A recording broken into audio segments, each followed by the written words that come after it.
Hello there guys, RMP792 here. Haven't done a vlog in a while. Started to get, minor complaints from people who seem to like them for some reason that I do not understand. But anyway, I figured what the hey, let's talk about Game of Thrones. The reason that this vlog is coming out now rather than after the actual episode is simply that for the first time in recorded memory, we are actually getting a show at the exact same time you guys are. As in, talking UK and America here. The downside is that means that it airs at 2 o'clock in the morning. Yeah. So, I'm not watching it. I'm not staying up to watch it at 2 o'clock in the morning. I'll go to the odd midnight screening, but that's taking it too far. So I'll be watching it most likely on Monday nights, and then I'll try and do one for each episode as it comes along. Because that gives me 10 weeks of something to talk about in these vlogs. So, this will be spoilerific. I'm just going to go through it in loosely chronological order as I remember that order, and just talk about, individual bits. So, spoilers ahead for the first episode of Season 6 if you haven't seen it yet. So, very much a classic first episode of a new Game of Thrones season. They've very much fallen into a pattern at this point, which is the first episode is always, here's where everybody is, here's what they've been doing since the end of the last season, and you tend to get one scene at each of the major locations, or with each of the major characters, and then and maybe one particularly important one will have a second scene. That's pretty much how most of these first episodes tend to work these days, and that's very true here. So it kicked off with Jon dead at the Wall, and let's be honest about this: Jon Snow is dead. I'm firmly a part of the camp who believes that he ain't gonna stay that way. I'm firmly one of the people who believes that Melisandre is probably going to bring him back to life. And while we're on the topic of Melisandre, yikes! Didn't entirely see that coming, but okay. So she's clearly been hiding her appearance with some sort of glamour. That actually puts me in mind a lot of the Witcher series, where it's mentioned that the reason that all sorceresses look really, really hot is that one of the easiest things you can do with magic is actually create a glamour to change your appearance. So most sorceresses do that. So that's a thing.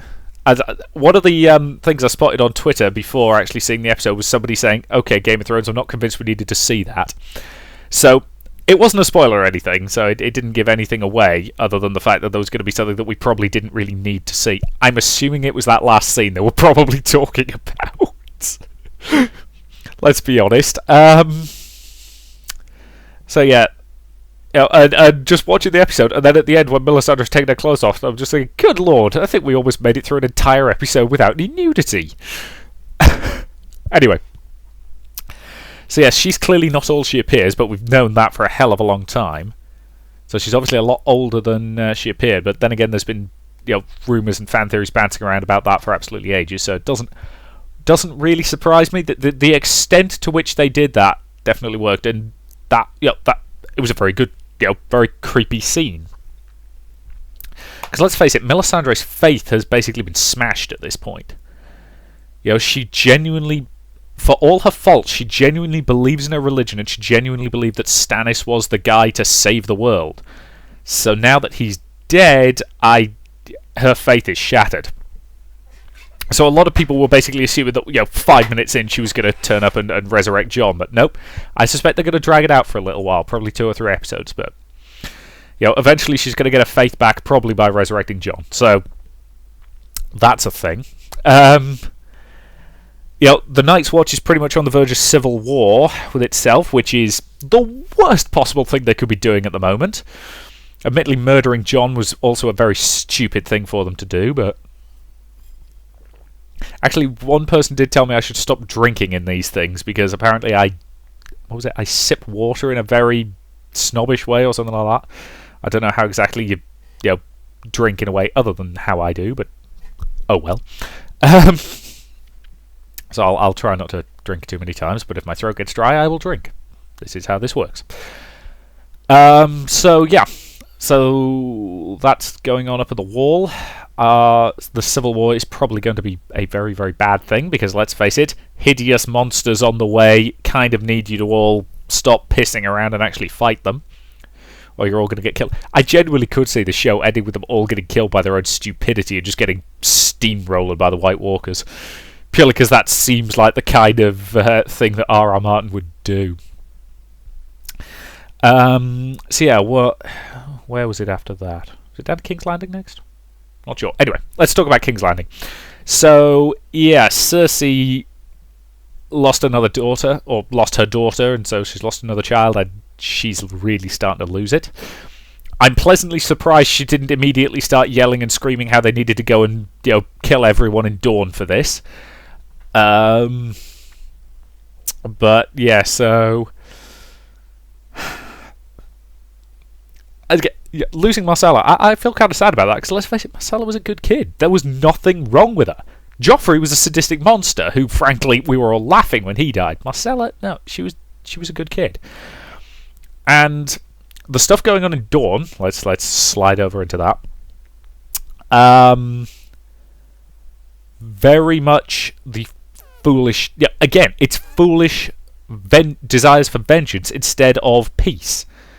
Because let's face it, she seems to be pretty much in charge. I cannot for the life of me remember the character name. Oberon's bit of stuff. You know what I'm talking about. For the record, I don't use the phrase bit of stuff to be insulting. It's just a slang phrase from where I'm from. But, so yeah, she and her daughter's basically just murdering everybody because they can. The prince, perfectly decent kid, did not deserve to die.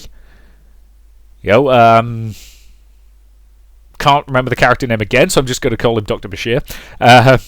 Because, of course, Alexander Siddig is best known for playing Dr. Bashir in Star Trek Deep Space Nine. Him, I think he was a good leader. He was a good ruler because he ruled with his head and not with his heart. He didn't make a pointless move to avenge his brother that would only have got a hell of a lot more people killed. He sought to make peace, which was the right thing to do.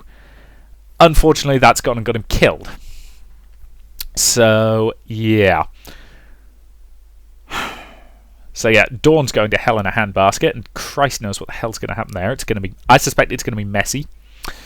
Loads more people dying there. The prince getting murdered by the Sand Snakes, who are just terrible, terrible people. And again, another good kid who did not deserve to die for this. So yeah, because I get the impression that he and Myrcella actually genuinely quite liked each other. That could have been a political marriage that could genuinely have worked. So who else we got? We got Ramsay and his father. We got the Boltons. Their scene basically amounted to, well, you did well killing those guys who were completely knackered and had no horses, and well done butchering a helpless opponent. However, because you let Sansa escape, we're now in trouble because there's no way they can rally the North without her. Which kind of implies that Sansa might be able to rally the North herself. It's theoretically possible. If anybody could do it, it would be Sansa. Of the people who are still alive, basically. Because they might actually follow her. Especially if Jon ends up coming back from the dead and just says, screw you lot, to the Night's Watch. Because there have been some leaked set photos that looked an awful lot like Kit Harington walking around not in his Night's Watch garb, but in more sort of what you would dub traditional Stark attire. So there's a theory that effectively, since he's been dead, his vows to the Night's Watch are now effectively over. Which is an interesting theory. I'll be curious to see if that's actually what happens. But yeah, so they've got a reasonable chance of actually taking the North. And Theon and Sansa escaping from the Hounds and then getting caught. They would have frozen to death, let's be honest. You go through freezing cold water like that in sopping wet clothes, and you are going to freeze to death. So it's a damn good job that Brienne and Pod turned up. Pod finally getting the chance to kill somebody. Admittedly, I spent the entirety of that fight scene just going, stop aiming for his sword and aim for him! Because they were just basically going clang, clang, clang, clang, clang, clang. But, Pod did eventually actually stab the guy.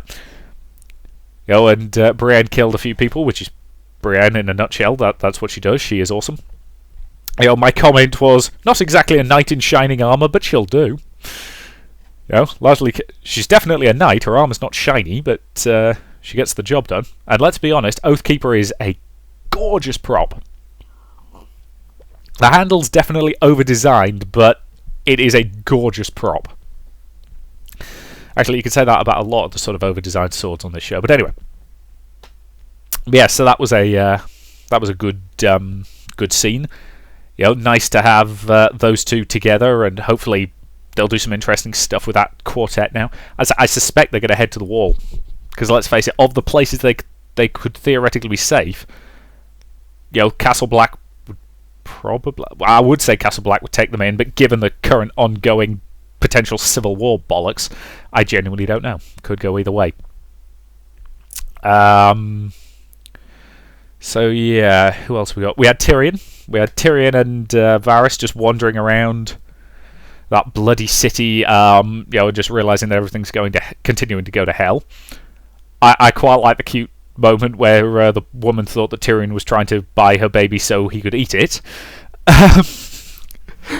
You just got Varys just going, yeah, his Valyrian is terrible. He wants to give you money so your baby can eat. He really does need to improve the quality of his Valyrian, but that's fine. And then their fleet's on fire. That's not good. So yeah, it's looking like we're still a long way from Dany actually getting off her posterior and getting over to Westeros. But we'll see on that front. Speaking of Dany, we've got her with that Khalasar. And you think she's in pretty big trouble, but the fact that she's a Khale's widow has actually earned her at least a little bit of respect. So they're going to... It's snowing. What in the... Hang on, I'm actually going to have to... I mean, can you see that?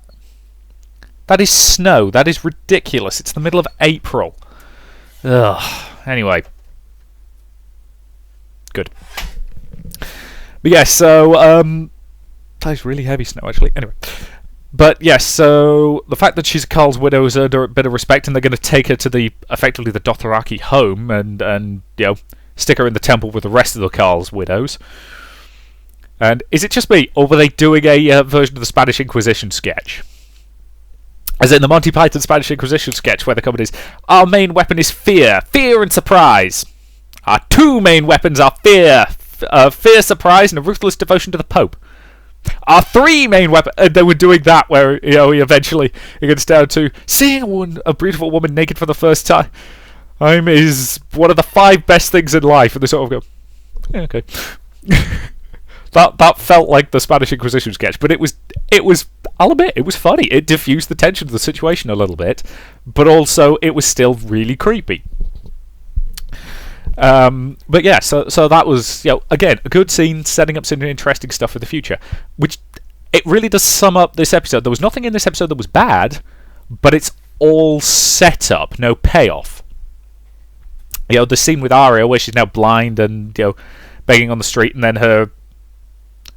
I'll go with associate. I almost said friend, but that feels very, very inaccurate.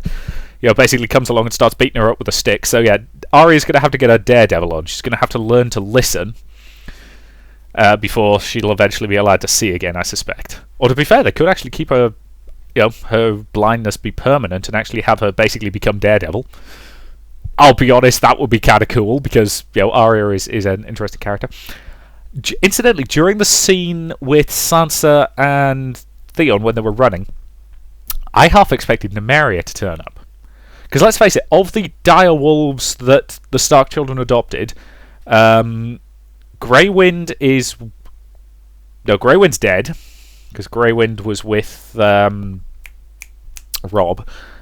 Summer is with Bran. Shaggy Dog is with Rickon. Buggering hell knows where Rickon is, because we haven't seen him in like 4 seasons.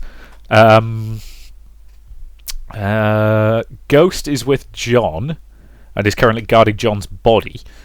And Lady was killed, and so that I think just leaves Nymeria, who was basically driven off by Arya in order to keep her alive, to stop the Lannister scumbags murdering her.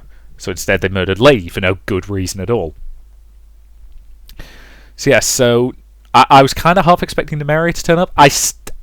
Again, I'm one of the members of the fan base who thinks that the direwolves are going to be important in some way, and that Nymeria will probably turn up again, which seems important to me. So she may not. She may well just be gone forever. But if she turns up again, I will not be surprised.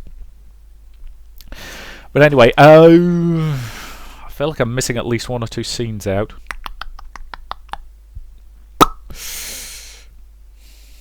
Nothing's immediately springing to mind. No, can't remember any other.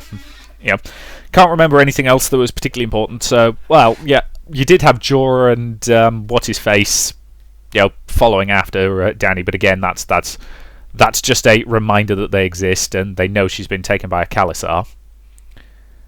So yes, that's pretty much it. So yeah, overall, solid episode. Didn't really do much. It was, as I say, it was your classic first episode. It was, here's where everybody is, here's what's going on, and next week we'll actually start getting into the serious stuff. So, admittedly, 3 different characters, 3 different recurring characters getting killed shouldn't count as just blasé, but let's face it, it's Game of Thrones at this point, we expect it. Yep. Oh, I forgot about Marjorie in the prison. I knew I was missing somebody. So yeah, Marjorie in the prison with the High Sparrow, and the Scepter, who's just nuts, because she's a complete zealot. And let's face it, I'm the guy who's basically said that I don't have a problem with religion, I have a problem with zealotry. When religion becomes dogma, that's when you run into issues, and these guys really are dogmatic. And that's dogmatic, not dogmatics. They're not adorable little pooches that follow Obelix around. Anyway, I'll be impressed if people get that reference. But anyway, yes, so you've got Marjorie in the cell, and yeah, again, not much happening, just a reminder that she's in there, and the thing is, they want a confession out of her. Now, can she confess to lesser stuff and they might let her go, or does it have to be the accusation that she perjured herself and lied for her brother? Because let's face it, she's very guilty of that one. Admittedly, the fact her brother's being done for being gay is bollocks, but it's unsurprising given I would say the time period this is set in, but you know what I mean. The culture that this is set in, shall we say, is based heavily on sort of medieval Europe. So yeah, the fact that they are vastly homophobic is not surprising. At least, say what you like about the Dawns, but at least they don't give a damn. So yeah, that, as I say, mostly setup, but good, solid setup, and I'm curious to see where it goes. And yeah, hopefully this series will be slightly less. If we can get less sexual violence than last season, that'd be great. Thanks. But anyway, so yeah, that's 18 minutes talking about Game of Thrones. So yeah, thank you very much for watching, and I'll see you in future videos.